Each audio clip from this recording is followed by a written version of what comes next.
So many of us have been there, right? Trying to learn a new language. Maybe you struggled, maybe felt like, ugh, I just don't have the talent for this. You hit a wall, get frustrated, and maybe even give up. But what if the secret isn't some kind of special genius, but just, well, shifting how we actually approach learning? That's our mission for this deep dive. We're going to unpack some truly effective strategies for becoming fluent, even if you felt stuck before. We're diving into some amazing sources from really experienced language learners and experts. That's right. We've got insights from people like Nady from Fluent on YouTube. Fascinating story. He became fluent living in Thailand, never left the country for it. Then there's Lydia Machova. She's a polyglot herself, and she shares what she learned from meeting literally hundreds of other language lovers.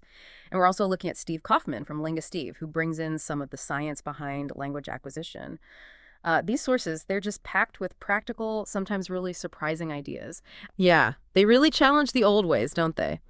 And for you listening in, wanting to get this knowledge quickly and thoroughly, we're going to distill the core stuff, hopefully give you some aha moments, and arm you with things you can actually do without feeling totally overwhelmed. Okay, so let's get into it. Nady from Fluent. He kicks things off with what he calls the most important secret to speaking well: building unconscious knowledge in the language. And this, I think, is where it starts to get really interesting. It kind of reframes the whole goal. It really does. Unconscious knowledge, it's basically the ability to do something without actively thinking about it. It's automatic.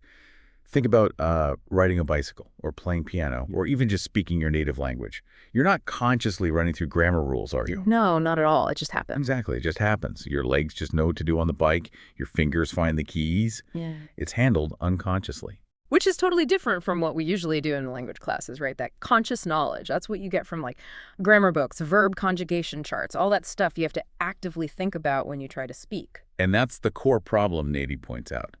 When you speak your native language, your conscious brain focuses on what you want to say, the message. The unconscious part handles the grammar, the sentence structure, automatically. They work together. But if you're relying heavily on conscious grammar rules you've learned, your conscious brain is trying to do both jobs at once. Figure out the message and apply the rules. And Nady basically says that's, well, impossible. Your conscious mind just gets overloaded. Ah, okay. So that explains why some people can know all the grammar rules but still struggle to speak fluently. Their brain is just short-circuiting. Precisely. He says that's why many students speak poorly despite knowing all the grammar rules. Okay, so the aim then is to get to a point where speaking feels more like using your native language. The grammar is just handled in the background, unconsciously. Which means shifting away from deliberate, conscious study towards more unconscious learning.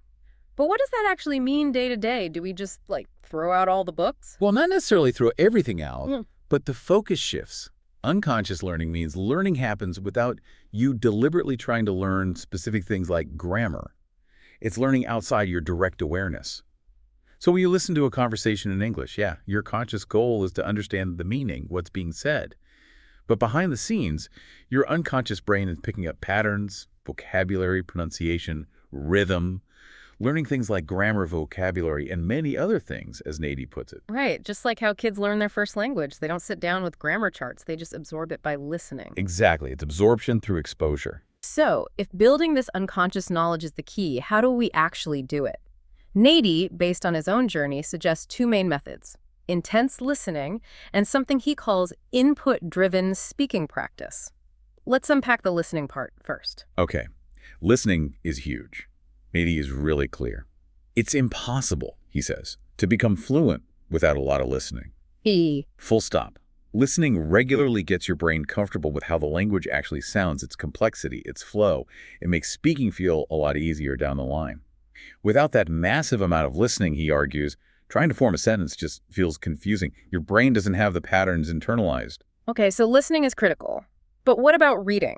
Lots of people focus on reading too. Does Nady favor listening over reading? He suggests focusing more on listening, yeah. While both are good, he points out that listening specifically helps with the sounds, pronunciation, intonation, pitch, rhythm, things reading alone can't give you. Plus, he makes a good point. If you're watching videos or movies with English subtitles on, you're kind of getting reading practice anyway, so you hit both. Makes sense. But here's a crucial point, stressed by both Nady and Lydia Machova from her TED Talk. Enjoyment. It has to be enjoyable. Lydia calls it the enjoyment imperative. Nady says, the best content for learning English is content you enjoy. If you force yourself to listen to boring stuff you don't care about, it just becomes another chore. You'll dread it, lose motivation, and eventually stop. Yeah, that resonates. So it's about finding stuff you actually want to listen to. Nady even avoids grammar lessons specifically. That feels radical to many learners. Why? Yeah. And what kind of enjoyable stuff did he use? He avoids grammar lessons because he doesn't want to develop the habit of thinking about grammar rules while speaking. He wants it to be automatic, unconscious. So his examples are all based on his interests. He loves Japan, so he watches YouTube channels about Japanese culture in English. He likes scary stories, finds scary podcasts. He's a huge fan of fantasy series like Harry Potter, so he listened to the audiobooks multiple times. Wow, multiple times. Yeah. And Lydia shares similar stories reading Harry Potter in Spanish, watching The Sitcom Friends in German. Even when she understood very little at first, she just loved the content enough to stick with it and gradually understood more. The enjoyment pulled her through the difficulty. That's powerful. Find what you love and consume it in your target language. Exactly. Yeah. And in terms of how much, Nady just says as much as possible. But he's realistic about time. If you're busy, he suggests listening during activities that don't require intense concentration. Working out, doing chores, or commuting. Passive listening time. Right.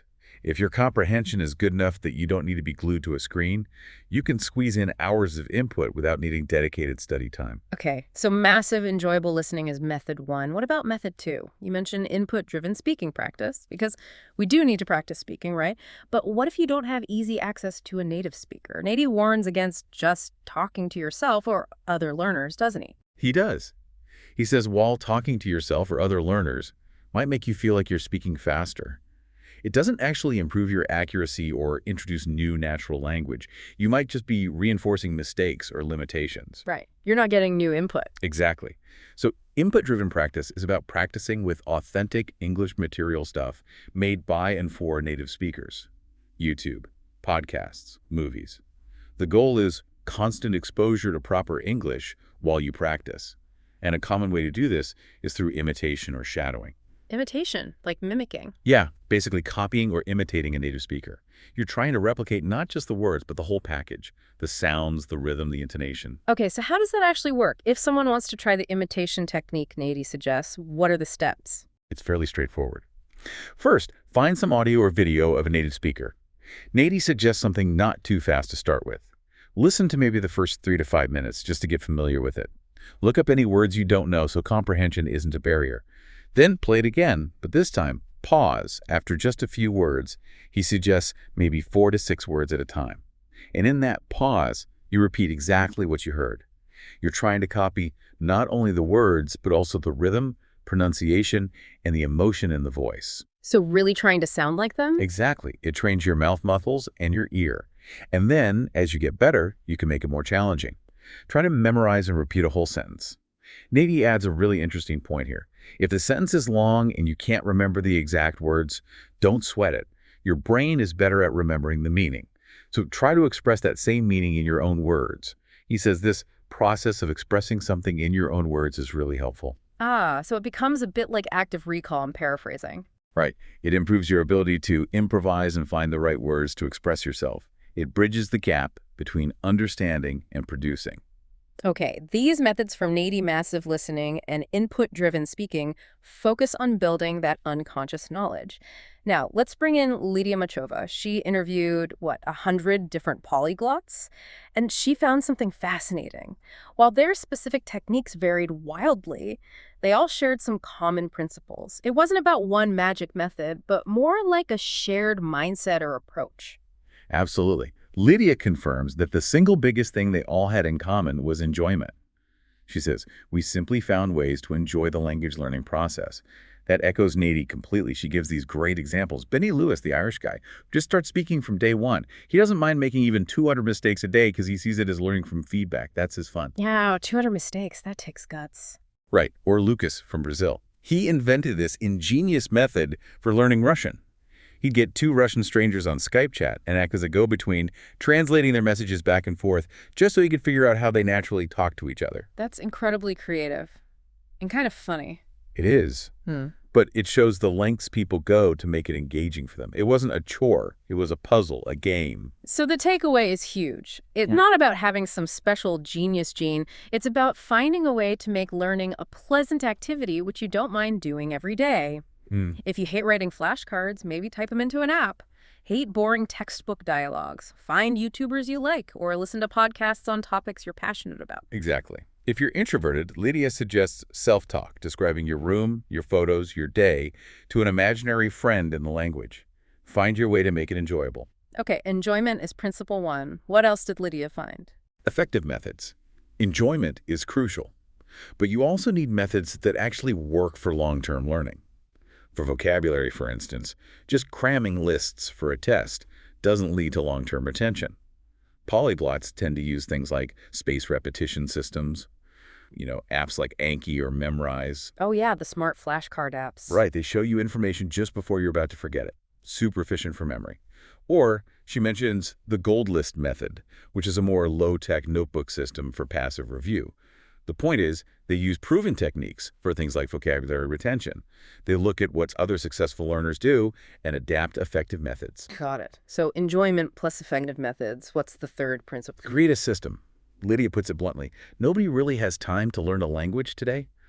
Life is busy. Tell me about it. But successful learners create that time by planning and integrating learning into their existing lives.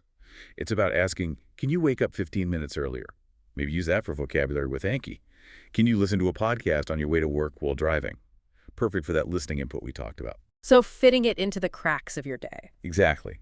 Make a concrete plan. Okay, I'll practice speaking imitation every Tuesday and Thursday for 20 minutes after work.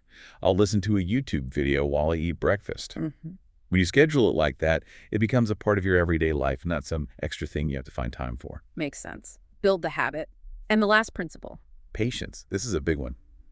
Lydia stresses that fluency isn't going to happen in 2 months. It's just unrealistic marketing hype. Right. But she says visible improvement in 2 months is absolutely achievable if you're doing these enjoyable, effective things consistently, even in small chunks daily. Okay, so manage expectations, but know that progress is possible relatively quickly. Yes, and focus on those small successes. Nothing motivates you more than realizing you're actually getting better. Lydia tells this lovely story about watching Friends in German. She remembers the exact moment she understood her first joke in German. It wasn't anything huge, but that little victory felt amazing. Yeah, I bet. It motivated her so much she immediately watched 2 more episodes that day. Those little victories build momentum and keep you going through the long haul. Enjoyment, effective methods, system, patience, and celebrating small wins. That's a powerful combo. Now let's loop in Steve Kaufman. He really emphasizes the input side of things, building on the work of Stephen Krashen. Yes, Kaufman is a huge proponent of Krashen's theory, especially the idea of comprehensible input. The core idea is that we acquire language unconsciously when we understand messages when the input is meaningful. And ideally, Kaufman adds, that input should be compelling. Interesting, engaging content is just stickier for the brain. That's the key driver of language acquisition. But that can be tough at the beginning, right? When you understand so little, maybe the content isn't inherently compelling yet. Kaufman calls it the steep start. He acknowledges that, yeah. At the very beginning, the novelty and your own desire to just figure out the language might be the main drivers more than the content itself. You push through because it's new and you want to understand. And technology helps bridge that gap now, doesn't it? Hugely. Online dictionaries, pop-up translations, Right. they let you tackle material with more unknown words than you could before. Kaufman says he's comfortable with even 10, 15%, sometimes 20% unknown words because lookup is so fast. Okay. And he brings in this fascinating idea from neuroscientist Manfred Spitzer. The brain needs both repetition and novelty to learn effectively. Repetition and novelty, how does that apply? It means you should listen to or read the same material many, many times. Especially early on, Kaufman might listen to a short piece 40 or 50 times. Wow. That repetition helps solidify patterns. But you also need novelty new material to keep things fresh and expose you to different vocabulary and structures. So the idea is repeat intensively, but also keep moving to new stuff. And then, importantly, circle back to the old stuff later. You'll be amazed at how much more you understand, and it really shows your progress. That sounds like a good strategy. Repeat, but don't get stuck. So with all this focus on input, listening, reading, where does traditional grammar study fit in for Kaufman? Is it useless? Not useless, but its role is very specific and limited. He agrees with Nady and Krashen that conscious grammar study is not the main driver of acquisition. You don't learn to speak fluently by memorizing rules. However, brief grammar explanations can be useful as a tool to help you understand the input better. Ah, okay. So if you're reading a story and keep getting tripped up by a certain sentence structure, a quick look at a grammar explanation might help you make sense of that story. Exactly. It helps make the input comprehensible. But the goal isn't to memorize the rule itself. It's just to unlock the meaning of the content you're consuming. Grammar serves the input, not the other way around. That clarifies things a lot. It's a supporting player, not the star of the show. Now, let's circle back to Lydia Machova and tackle that big myth. The idea that polyglots are just naturally super talented. This part of her research, I think, is incredibly encouraging. It really is. Because she directly challenges that assumption with powerful examples. Remember Benny Lewis? Yeah, the guy who makes 200 mistakes a day. Well, before he found his method, he struggled massively. He spent 11 years studying Irish Gaelic at school and 5 years studying German. And after all that, he couldn't speak either of them. 11 years. Wow. Yeah. He genuinely believed he just didn't have the language gene.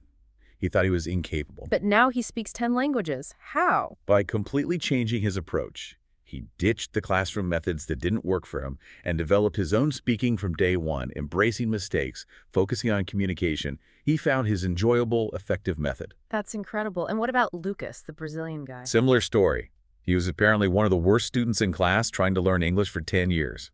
His friends even gave him a Russian textbook as a joke because they thought his language learning attempts were hopeless. Oh, man, that's rough. Totally. But instead of giving up, he started experimenting. He invented that crazy Skype chat method for Russian and other techniques for other languages, and now he speaks 11 languages fluently. So these people who seem like linguistic superheroes actually started out struggling, sometimes for years. Exactly. Lydia emphasizes these aren't miracles.